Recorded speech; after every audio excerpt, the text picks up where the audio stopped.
Am I the asshole for telling my sister to take accountability or leave me alone?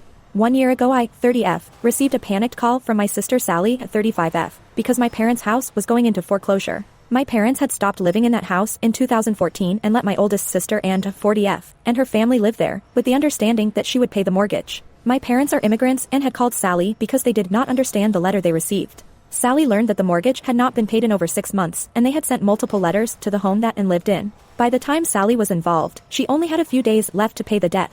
I live in a different state over 1,000 miles away, and Sally called me because the mortgage company had offices in my state, but not theirs. I was on standby in case her latest payment did not go through, so that I could pay the debt myself in person. Eventually, her wire transfer was accepted and the crisis was averted. When my parents and Sally finally confronted Anne, she claimed that the bank had lost the payments, but refused to show any sort of statements to back up her claims. Some harsh words were said, but my parents decided to let it go in the name of peace. Anne ended up moving out but blamed Sally for getting involved when it wasn't her business. Months passed and I decided to use the holiday travel for baby showers, as this was my first pregnancy. Sally offered to throw me the baby shower at her home. Anne never showed up and gave different excuses to different people. A few weeks later, I get a voice note from Anne crying saying she couldn't come to my party because she couldn't imagine being in Sally's home after what she did to her, and to reach out to her when I was ready. Heavily pregnant and hormonal, I was upset she would try to blame someone else and that she was putting the responsibility of our relationship on me while dealing with a difficult pregnancy. So I didn't respond for over 6 months. In that time, Anne has sent random posts from social media as if everything is fine.